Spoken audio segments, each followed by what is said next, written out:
என்னுடைய சகோதர சகோதரிகளுக்கு என்னுடைய பணிவான அன்பான வணக்கங்கள். ஒரு சீடனும் சிஷ்யனும் இருப்பாங்க ஒரு ஆசிரமத்தில். இந்த சீடனுக்கு நிறைய விஷயங்களை குரு சொல்லி கொடுத்துருப்பாரு. ஆனால் எதையுமே ஏற்றுக்க தெரியாமல் ரொம்ப குழப்பத்திலையும் மனவேதனையிலையும் இருப்பான்.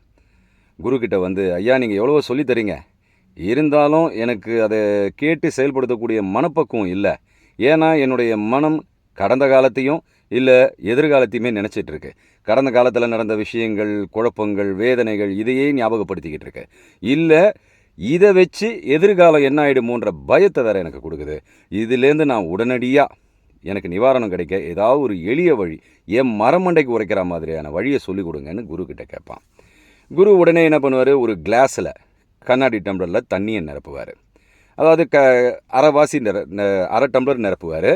சிஷ்யன் நினைப்பான், ஒருவேளை பழைய மாதிரியே நான் அரை டம்ளர் தண்ணியை நிரப்பியிருக்கேன்னா இல்லை காலியாக இருக்கா, அரை டம்ளர் காலியாக இருக்கா அப்படின்னு ஏதாவது இடக்கு முடக்கா கேள்வி கேட்பாரோன்னு நினச்சிட்ருப்பான். அப்போ குரு சொல்லுவார், இதில் நான் அரை டம்ளர் தண்ணி ஊற்றிருக்கேன், இந்த தண்ணி எவ்வளோ வெயிட் இருக்கும் அப்படின்னா, ஒரு 300 கிராம் இருக்கும் குருவே. சரி, 300 கிராம் வெயிட்டை நான் அந்த தண்ணி டம்ளரை நான் கையில் வச்சுருக்கும் போது அது எனக்கு வலியை ஏற்படுத்துமா? இல்லை, தாங்கக்கூடிய வெயிட்டு தானே, எப்படி வலி வரும் அப்படின்வான். இதே நான் 1 மணி நேரம் வச்சுருந்தேன்னா என் கையிலேயே அப்படின்னும் பொழுது, என்ன கொஞ்சம் விரல்லாம் நடுங்க ஆரம்பிக்கும் குருவே அப்படின்வான். இந்த தண்ணி டம்ளரையே நான் ஒரு நாள் முழுக்க வச்சுருந்தா என்ன ஆகும்? கண்டிப்பாக கை மறுத்து போகும், விரல்கள்லாம் தன்னுடைய பலத்தை இழந்துடும், அப்புறம் தன்னாலேயே தண்ணி டம்ளர் கீழே விழுந்துடும் அப்படின்வான். தன்னாலேயே தண்ணி டம்ளர் கீழே விழுறது இருக்கட்டும், ஆனால் வலியும் வேதனையும் வரும் இல்லையா? சரி, இந்த தண்ணி டம்ளரை நான் ஓரமாக வச்சுட்டேன்னா அந்த வலி எல்லாமே கொஞ்சம் நேரத்தில் சரியாயிடும் குருவே. அதே போல் தாண்டா நீ கடந்த காலத்துடைய நினைவுகளை உன் மனசில் சுமந்துக்கிட்டு இருக்க. அதெல்லாம் முடிந்து போனது. அதோடைய எச்சங்கள் நம்ம மனசில் பதிவாயிருக்கு. இந்த பதிவுகளை திரும்ப திரும்ப ரீவைண்ட் பண்ணி நீ என்ன பண்ணுற, அதை எதிர்காலத்தோட மிக்ஸ் பண்ணி, இது இப்படி ஆகிடுமோ, அப்போது அப்படி நடந்துச்சு, எதிர்காலம் இதனால் பாதிக்கப்படுமோ, இப்படி ஆகிடுமோ அப்படி ஆகிடுமோன்னு போட்டு பலவாறாக குழப்பிக்கிற. இந்த குழப்பங்கள் கண்டிப்பாக தீரவே தீராது. ஏன் காரணம்னா, உன் மைண்டில் சிந்திக்கக்கூடிய அறிவு சுத்தமாக மழுங்கி போயிடுச்சு. ஏன்னா உங்ககிட்ட இருக்கிறது பதிவுகள் மட்டும்தான், அதாவது மனம் மட்டும்தான். மனம்னாலே மனனம் செய்து கொள்வது, பதிவு செய்து கொள்வது. இந்த பதிவுகள் மட்டுமே சுழன்று கொண்டிருக்கிறதுனால யோசிக்கும் திறனை மன்னிக்கணும், மைண்ட் சுத்தமாக இழந்துடுது. ஸோ அதனால் நீ இதெல்லாம் தண்ணி டம்ளரை கீழே வைக்கிற மாதிரி இறக்கி வச்சுட்டினா உன்னுடைய மனம் சுத்தமாக காலியாக ஆகிடும், எம்டி ஆகிடும். அந்த சமயத்தில் நீ யோசனை பண்ண வேண்டிய அவசியமே இல்லை. ஏன்னா ஆன்ம உணர்வு தன்னாலேயே உங்ககிட்ட வெளிப்பட ஆரம்பிக்கும். இந்த ஆன்ம உணர்வுக்கு நீ மனதை விலக்கி வைத்தால்தான் இந்த ஆன்ம உணர்வு வெளிப்படும்.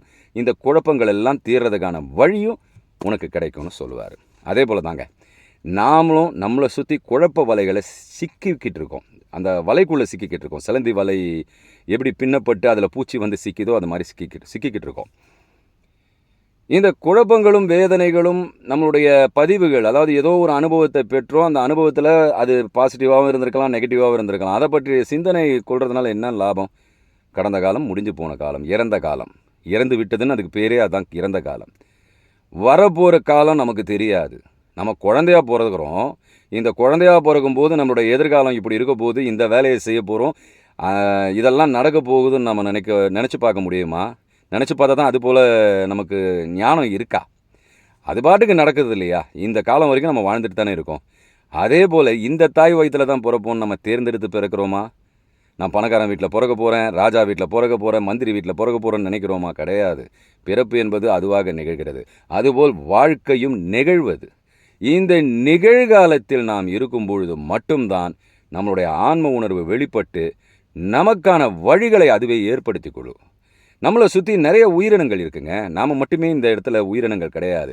எக்கச்சக்கமாக கோடிக்கணக்கில் உயிரினங்கள், மரம் செடி கொடி கூட தானே உயிரினங்கள்.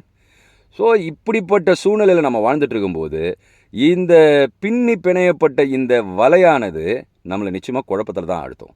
இந்த வலையை விட்டு வெளியே வாங்க. இந்த வலையை விட்டு வெளியே வந்து முழுக்க முழுக்க உங்கள் உணர்வுகளை நீங்கள் போக ஆரம்பிச்சிங்கன்னா, இந்த மனம் என்பதை விடுத்து நீங்கள் பற்றற்ற நிலைக்கு, அதாவது பற்றற்ற நிலைனா என்ன, விடுவித்து கொள்ளுதல் நிலைக்கு நீங்கள் வரும்பொழுது தான் உங்களுடைய ஆன்மா விழித்து கொள்ளும். இந்த ஆன்மா விழிப்பு பெற்றுச்சுன்னா வழிகளை தேடி நாம் போகிறதில்ல, எல்லா வழிகளும் நம்மளை தேடி வரும். ட்ரை பண்ணி பாருங்கள். உங்களுடைய ஆன்ம பலத்தை நீங்கள் எத்தனைக்கு எத்தனை நீங்கள் அதை பல்கி பெருக வைக்கிறீங்களோ ஆன்ம பலத்தை எப்படி நீங்கள் அதிகரிச்சுக்கிறீங்களோ அதை பொறுத்து தான் நம் வாழ்க்கை இனிமையாக மாறும். எல்லாமே பாசிட்டிவாக நடக்க ஆரம்பிக்கும். ஆன்மாவை எழுப்புங்க. அந்த ஆன்மா எழுப்பணுன்னா நீங்கள் இந்த நொடியில் வாழ கற்றுக்கணும்.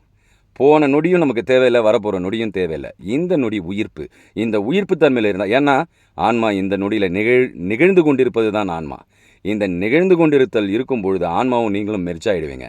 அங்கே யோகம் நிகழும். யோகம் நிகழும்போது எல்லாமே உங்களுக்கு சாத்தியமாகும். நன்றி, வணக்கம், ஜெய் ஹிந்த்.